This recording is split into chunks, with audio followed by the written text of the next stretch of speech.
Depuis l'entrée en vigueur de l'accord de libre-échange entre le Maroc et les États-Unis en 2006, les échanges commerciaux entre les deux pays n'ont cessé de progresser.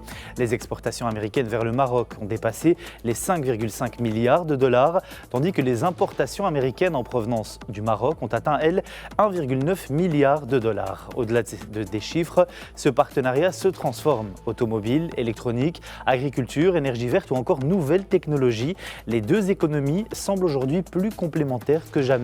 Mais cette dynamique cache également plusieurs interrogations. Déficit commercial, dépendance alimentaire, concurrence mondiale ou encore opportunités d'investissement. Et pour en parler, nous sommes en direct depuis Malaga avec Abdeltef Komat, analyste économique et politique. Abdeltef Komat, bonsoir et merci d'être avec nous. Bonsoir et merci pour l'invitation. Alors 20 ans après l'entrée en vigueur de l'accord de libre-échange avec les États-Unis, peut-on parler d'un succès pour le Maroc ? Effectivement, en fait, il faut rappeler que le Maroc est le premier pays à avoir signé l'accord de libre-échange avec les États-Unis. Et depuis lors, les flux, que ce soit en fait en termes d'investissement, en termes d'échanges, mais également en termes de partenariat stratégique, les relations se sont beaucoup renforcées. Et comme vous l'avez dit, aujourd'hui, les chiffres, ils sont éloquents en termes d'échanges, notamment en fait des importations marocaines qui ont dépassé les 5 milliards de dollars, ce qui est un montant très important qui fait des États-Unis un des premiers partenaires commerciaux de notre pays. Mais par ailleurs, également, le Maroc s'impose en termes d'exportation. Bien évidemment, il y a un déficit qui est notable, mais nous releverons que les exportations marocaines également, d'une part, se développent en chiffres, mais également se diversifient pour toucher des produits à haute technologie. On parle de l'automobile, on parle de l'électronique, avec la stabilisation des secteurs classiques qui sont les engrais, les phosphates, mais également les secteurs agricoles, pour dire que nous sommes effectivement devant un partenariat hautement stratégique pour les deux pays. Alors au vu de ce succès, quels sont les secteurs marocains qui ont le plus bénéficié de cet accord ? Alors, il faut dire que, en fait, les engrais étaient classiquement le premier poste d'exportation marocaine vers les États-Unis depuis plusieurs années. Ils restent quand même importants, ils occupent encore le premier poste, mais il faut dire qu'il y a une montée en gamme de certains produits qui sont à l'image de la transformation de l'économie marocaine, qui est une économie beaucoup plus orientée vers des secteurs à haute technologie, mais également qui s'intègre de plus en plus dans les chaînes de valeur mondiales. Et bien sûr, là, je fais allusion à l'industrie automobile. Vous savez que plus de 1,5 milliard de dirhams d'exportation marocaine en voiture vers les États-Unis, mais également le secteur électronique. Le Maroc également s'intègre de plus en plus dans les filières à composantes électroniques américaines. Et donc là également, c'est un poste qui se développe avec force, tout en maintenant, bien sûr, les premiers rangs occupés, notamment par le secteur agricole, que ce soit en termes d'agri-fruits, mais également en termes de légumes, qui continuent en fait, à occuper des rangs assez avancés pour dire que c'est à l'image de l'économie marocaine d'une manière générale, les exportations marocaines, il y a une diversification, tout en, bien sûr, gardant les secteurs classiques, mais nous tendons de plus en plus vers des secteurs beaucoup plus industrialisés à contenance technologique. Parlons à présent chiffres, Monsieur Komat. Le déficit commercial est de plus de 3,6 milliards de dollars. Est-ce que ce chiffre doit inquiéter ou bien il reflète simplement la nature des échanges entre les deux économies ? Il faut dire que c'est une relation avec la première puissance mondiale et c'est normal qu'il y ait un déficit, d'autant plus que le Maroc, bien sûr, importe des produits sensibles. Là, je fais allusion aux produits alimentaires, mais également aux produits industriels, les composants notamment et les produits intermédiaires. Et c'est normal qu'avec les États-Unis, on ait un déficit. Est-ce que c'est inquiétant? Non, je relativise par rapport peut-être à des déficits avec d'autres pays. Celui avec les États-Unis, je dirais, il est moins inquiétant parce qu'il s'inscrit dans une relation stratégique. Il est multidimensionnel. Bien sûr, il y a la dimension politique qui est fondamentale. Le Maroc est un premier, je dirais, partenaire stratégique sur le plan politique des États-Unis en Afrique et c'est normal qu'en parallèle à la politique, il y ait de l'économique. Mais au-delà, il y a un certain équilibre qui s'établit, tout d'abord par les ZDE. Donc, de plus en plus, les investissements directs étrangers américains s'implantent au Maroc sur plusieurs secteurs d'activité. Également, les flux monétaires. Bien sûr, nous avons notamment le tourisme qui se développe. Et d'ailleurs, l'ONDA a donné des chiffres concernant les flux, la mobilité aérienne qui a ont connu une augmentation de plus de 30%. Et donc, ça démontre que justement, ce déséquilibre ou ce déficit commercial se compense par des flux financiers en termes de revenus, notamment en fait envoyés par les Marocains à l'étranger. Et nous savons que là également, les Marocains du monde aux États-Unis également Bien on sûr. transfère des moyens au Maroc et qui les place parmi les Marocains du monde les plus, je dirais, en mouvement concernant ces flux. Donc il y a le tourisme, il y a l'investissement, tout cela nous pousse à dire que c'est vrai, il y a un déficit commercial, mais si on place la relation dans sa dimension globale, on peut dire que c'est quelque chose qui est cohérent et qui est bien structuré. Au niveau du marché américain, est-ce que le Maroc a pleinement exploité les opportunités offertes par l'accès préférentiel à ce marché ou pas du tout?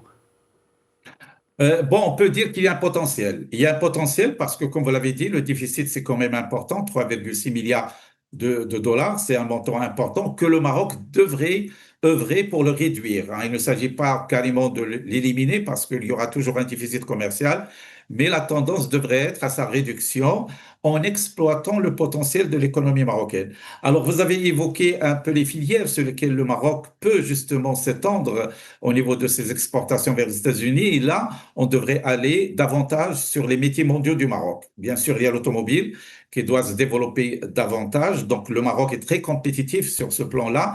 Il y a l'aéronautique. On sait qu'aujourd'hui, pratiquement, il n'y a pas un avion au monde qui vole sans qu'il ait en fait une pièce produite par des tissus industriels marocains. Là également, c'est un pont qui peut prendre de l'ampleur. Il y a bien sûr tout ce qui est engrais, industrie phosphatière, d'autant plus que le Maroc s'intègre de plus en plus dans la décarbonation de l'industrie phosphatière et donc ça lui donne une certaine primauté sur le marché américain. Et puis il y a également tout ce qui est énergie. Alors, le Maroc aujourd'hui se place au niveau de tout ce qui est production de l'énergie propre et là également, bien sûr, il y a un potentiel. Pour dire que les possibilités, ils sont là, c'est à nous, au niveau de notre tissu économique entrepreneurial, de se hisser aux standards américains. On connaît les standards qui sont une économie d'échelle parce qu'ils ont besoin de très grandes quantités, mais également le respect d'un certain nombre de règles phytosanitaires, mais également environnementales.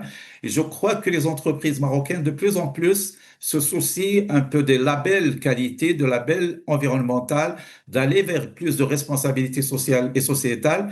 Et tout cela donne une image, donne un label aux entreprises marocaines pour qu'elles puissent avoir la place qu'ils devraient avoir sur le marché américain. Comment est-ce qu'on peut expliquer cette progression continue des échanges malgré les crises mondiales successives? Alors, bien évidemment, en fait, le Maroc, d'une manière générale, sa dynamique économique reste en fait de mise, hein. C'est vrai qu'il y a une crise, qu'il y a, je dirais, une difficulté au niveau du commerce international, mais il faut dire, pas seulement avec les États-Unis, même avec l'Europe, même avec d'autres pays, le flux des échanges continue parce que la dynamique économique dans notre pays reste vive. Et puis, le taux de croissance aujourd'hui, on parle de 4,8 à 5%. Et donc, tout cela, bien sûr, il faut l'alimenter, notamment par des échanges, que ce soit en import ou en export, pour dire que le Maroc, c'est vrai, il est touché comme d'autres pays par un peu les difficultés que vit le monde d'une manière générale. Mais je crois qu'il faut relativiser à Tunier parce que il y a en fait une certaine stabilité, il y a une certaine rigueur, il y a une stratégie qui est basée sur le moyen et le long terme, qui est une gage de confiance en termes d'investissement et qui garantit les flux commerciaux à travers, avec les partenaires. Et donc, pour dire que en fait, ces difficultés n'ont pas atténué et ne devraient pas le faire, d'autant plus que nous sommes sur une relation, sur un partenariat hautement stratégique pour les deux pays. On connaît la force des relations entre le Maroc et les États-Unis. Et bien évidemment, en fait, lorsqu'il y a en fait une relation de confiance qui est bien assise, qui est bien structurée, qui est historique, ça ne devrait donner qu'un élan économique, quelles que soient les difficultés. Il y a la continuité, il y a la confiance. Il y a en fait une vision vers le moyen et long terme, vers l'avenir. Et je crois que les États-Unis et le Maroc sont liés en fait sur des horizons très lointains et que ce n'est pas en fait des petites perturbations par-ci par-là qui pourraient et qui devraient atténuer cet élan économique et commercial qui est bien basé et qui est bien structuré sur une base, comme j'ai dit, de confiance et de considération mutuelle.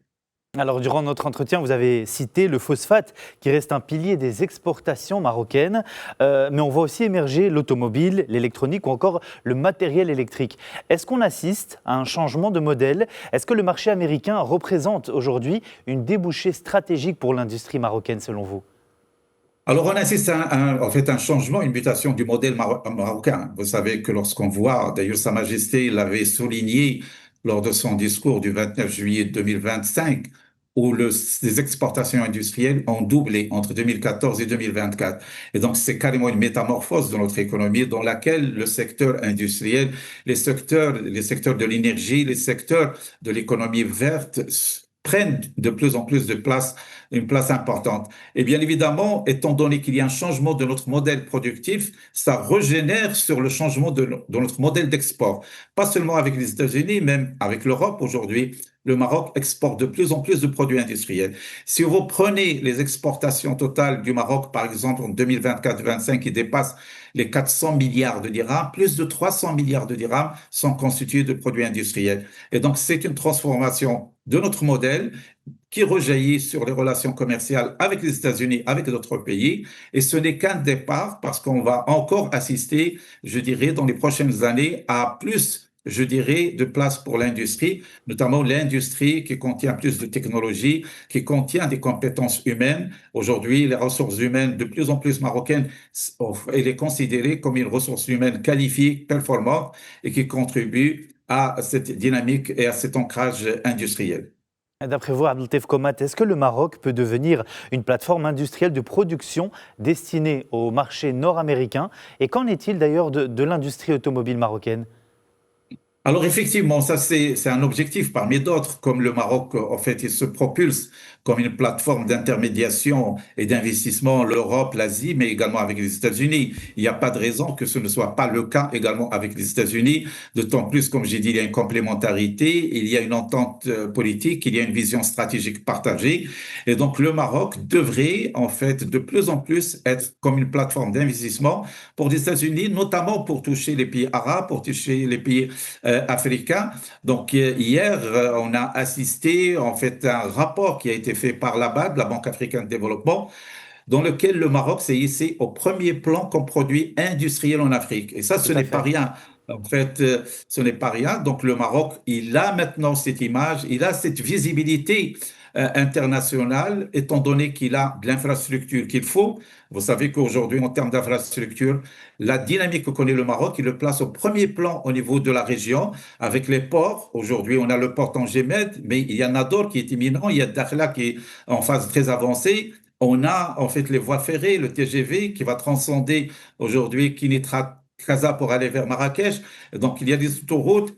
Et puis, il y a des zones économiques, et puis il y a et surtout ce plan de développement territorial intégré qui va créer une certaine émulation entre les différentes régions pour attirer l'investissement. Et ça, c'est un peu la finalité de notre pays. C'est l'objectif de Sa Majesté, c'est qu'il y ait un développement territorial cohérent, intégré et global. Et cela passe par un équilibre en termes d'investissement. Et bien sûr, les investissements américains ou autres devraient dorénavant s'intéresser à toutes les régions du Maroc. On sait qu'aujourd'hui, les régions, les Justement, provinces du juste, sud du Maroc juste- regorgent aujourd'hui de potentialités en termes d'énergie et autres. Justement, Monsieur Komat, j'y venais. Est-ce que les États-Unis, malgré les liens qui unissent les deux pays, investissent aujourd'hui suffisamment au Maroc par rapport au potentiel existant et quel secteur pourrait justement attirer les capitaux américains?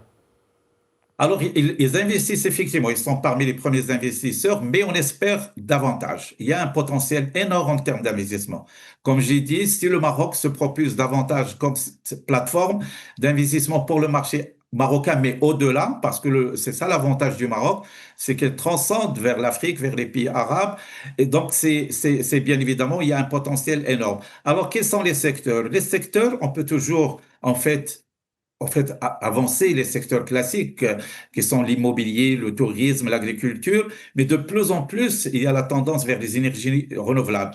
Et là, j'ai évoqué tout à l'heure en fait, la Commission nationale, la Commission stratégique d'investissement qui a étudié un certain nombre de projets d'investissement, nous avons recensé plusieurs dizaines de milliards de dirhams d'intentions d'investissement dans les énergies renouvelables, dont une partie est destinée aux provinces du sud du Maroc. Et bien sûr, les États-Unis est parmi les pays qui s'intéressent beaucoup au développement de l'énergie propre. Et donc, ça pourrait être un des secteurs. Mais il n'y a pas que ce secteur-là. Il y a l'industrie d'une manière générale également reste très intéressante, surtout dans la complémentarité dans ce qu'on appelle les métiers mondiaux du Maroc, l'aéronautique. On sait que là, il y a en fait un potentiel énorme. Les États-Unis sont une puissance aéronautique et le Maroc aujourd'hui est considéré comme le premier pays dans la région comme plateforme aéronautique. Et donc, il y aura certainement de l'investissement sur ce plan-là. Et puis, bien évidemment, il y a le domaine agricole également qui est très important. Il y a une certaine complémentarité entre les deux pays. Notamment, vous savez que le Maroc est un importateur de produits alimentaires, mais notamment l'alimentation des bétails, donc une bonne partie nous importons des États-Unis. Donc, tout cela donne des possibilités d'investissement au Maroc par des entreprises américaines pour développer aussi bien les secteurs classiques que des secteurs modernes ou des secteurs d'avenir. Merci beaucoup Abdelatif Komad pour votre analyse et d'avoir répondu à nos questions. Je rappelle que vous êtes analyste économique et politique et que vous étiez avec nous en direct depuis Malaga. Merci beaucoup.